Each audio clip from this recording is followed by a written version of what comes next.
Can I say, I've been here all day and I'm probably more confused now than when I arrived this morning. And I think I'm going to start by suggesting that I'm even more confused by the title than when we started. And I'm tempted to start with saying that perhaps we need to explore what we mean by the word faiths, and perhaps that word should be plural.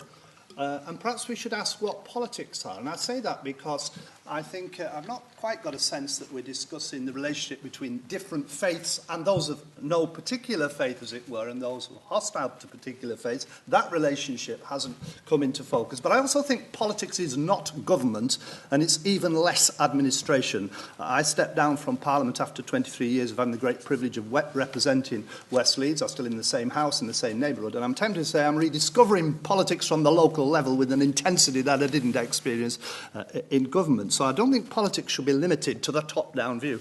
I think I'd also say that my own personal faith in politics dips a little bit when I hear government ministers at present declare the year 2010 as year zero, as if nothing happened before.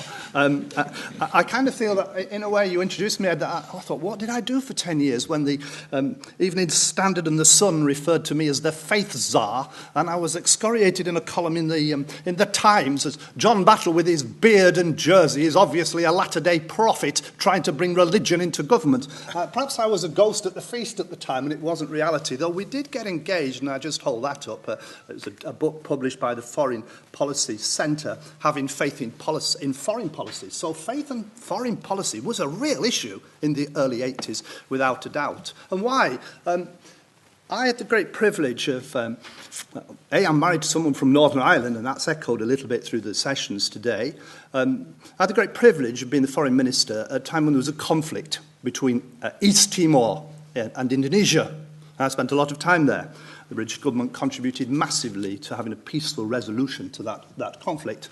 And President Wahid came to London to thank the Prime Minister and the British government for our contribution. I was present at that meeting. It was a small meeting. He was blind, was President Wahid. Tony Blair that morning had been in Northern Ireland as part of the conversations about the peace settlement in Northern Ireland. And President Wahid led him into a conversation about faith and politics, and in particular the clashes between Muslims and Christians in the Molucca Islands, the Lascar Jihad, and all the rest of it. And he suggested to Tony Blair, and it was that conversation we have had today, are the issues of Northern Ireland about faith, Prime Minister? Are they about faith in Indonesia? I went back to the Molucca Islands and I took a Muslim councillor who'd been a Lord Mayor of our city, Muhammad Iqbal. We went to the Molucca Islands and spoke to a group of 5,000 where Muhammad Iqbal, a faithful Muslim in Leeds, explained that it was possible to be a Muslim and a politician. They asked him, did he drive a big car? No, he said he didn't. They asked him, was he a millionaire? No, he said he wasn't. He was a taxi driver. So they said to him, well, why do you do it? And he banged his hand on the table. He said, I do it because I want the best value for the people's money. And he echoed a message to that community that it was possible to be a person of faith. And then after that, he went along to the prayers in the mosque, and one of the people in Indonesia, in Molucca, said to me, he really is a Muslim, isn't he? He really is. But it was something about that engagement.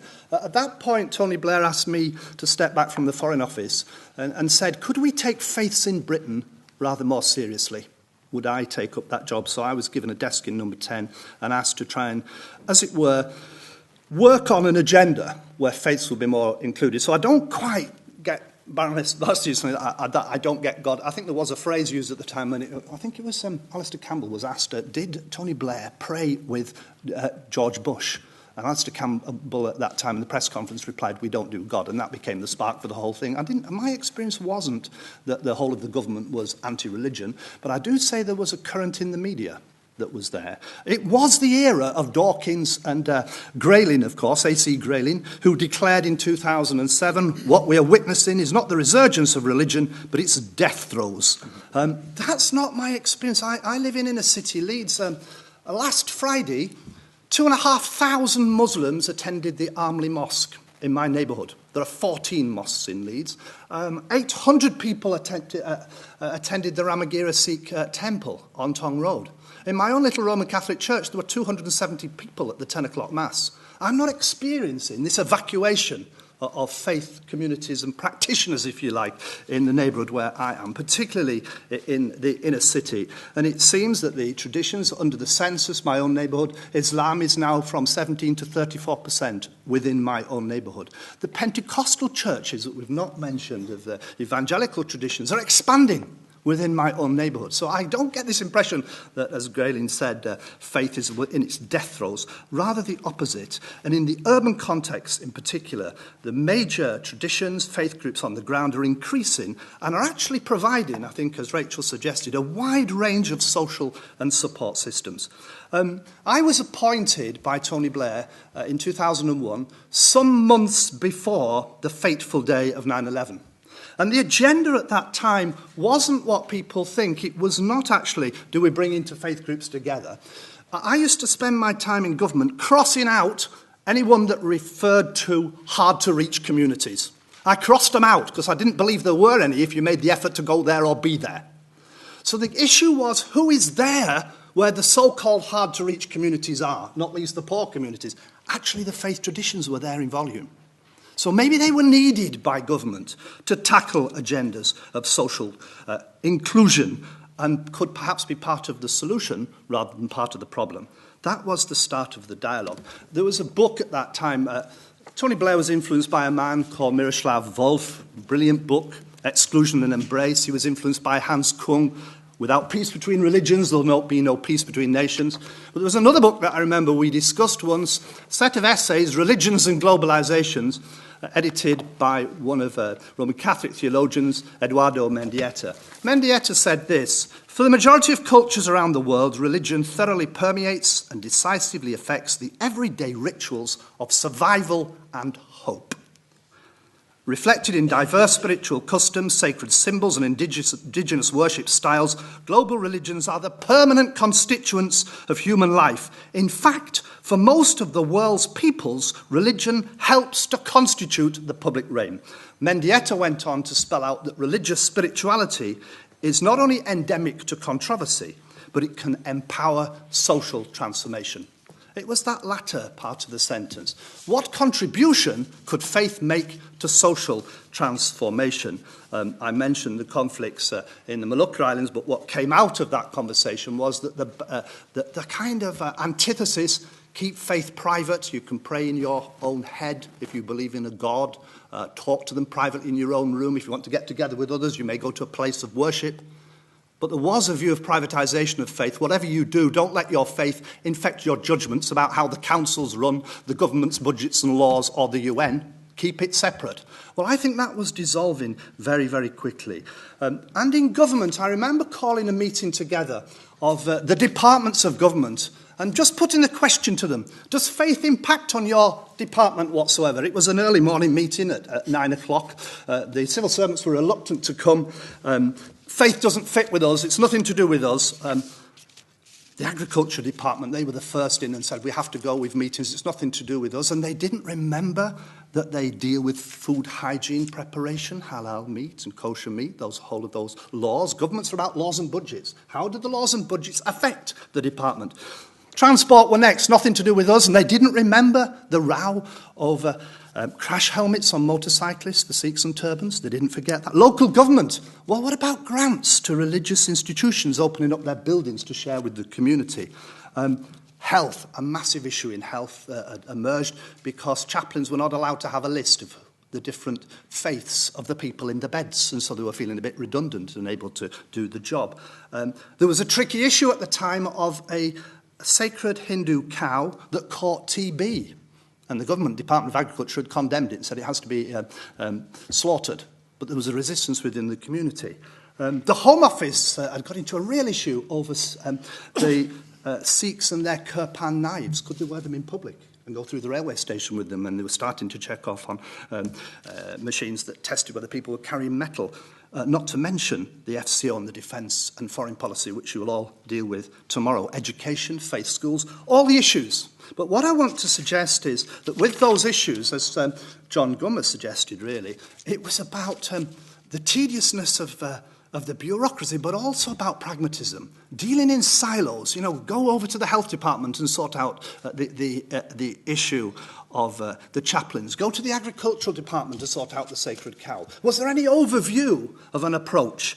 And there was a feeling at the local level that faith communities were not included in the legal frameworks and were not certainly included in the budgets in terms of grants, concessions, and the rules of the Charity Commission.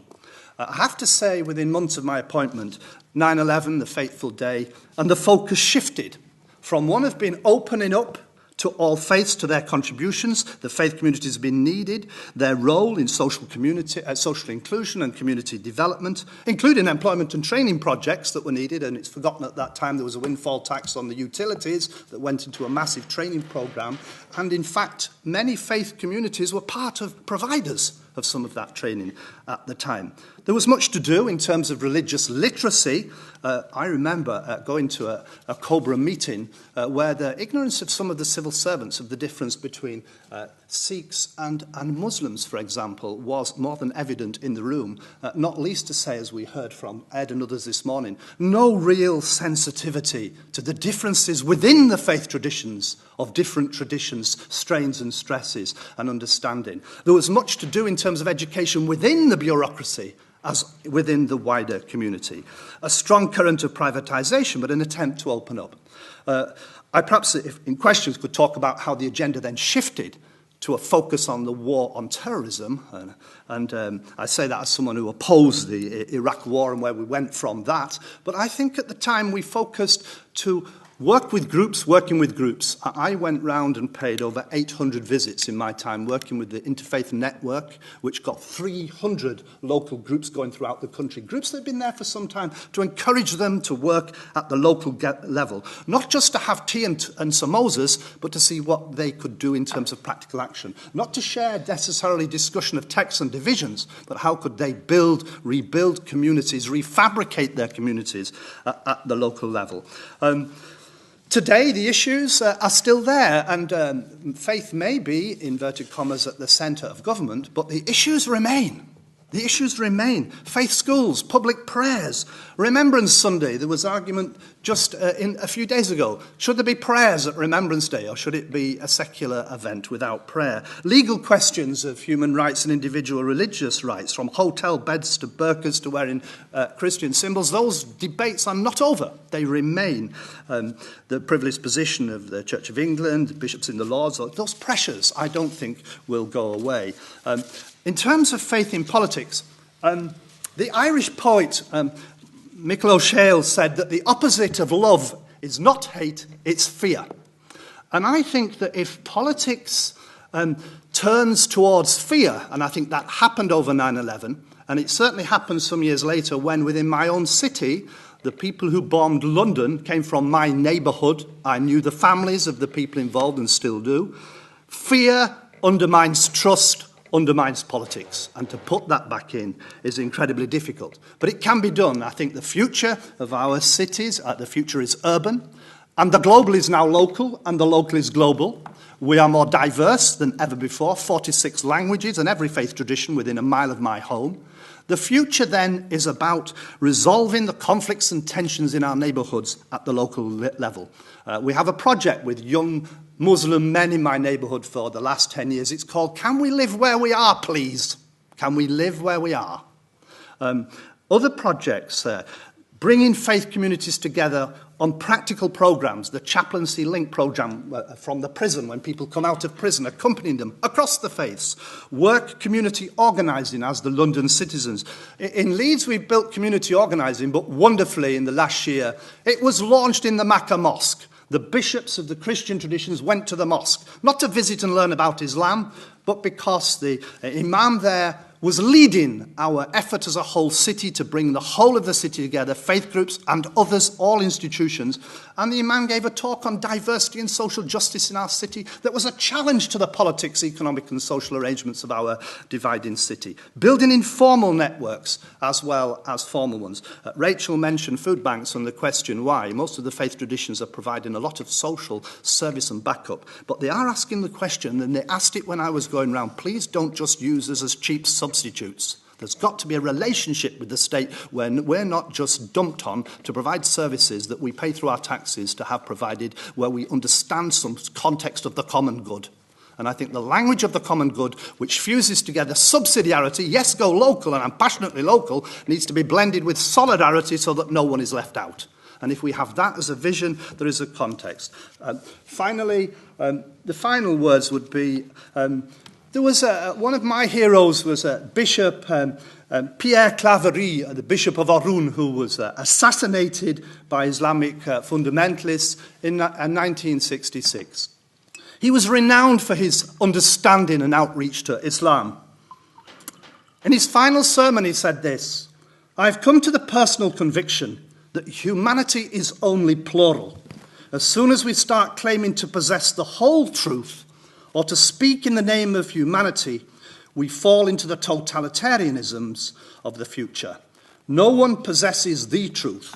Each one of us should be searching for it together." I think that bringing together those words in pastoral, prophetic action for the common good is the way forward. It will start from the base upwards.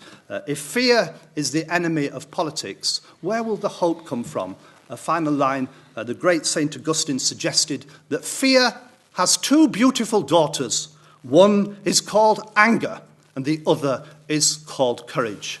And when the people build that kind of approach to politics, perhaps we can see politics re-energized from the base up with the common good as the central value. Thank you, John. Thank you very much.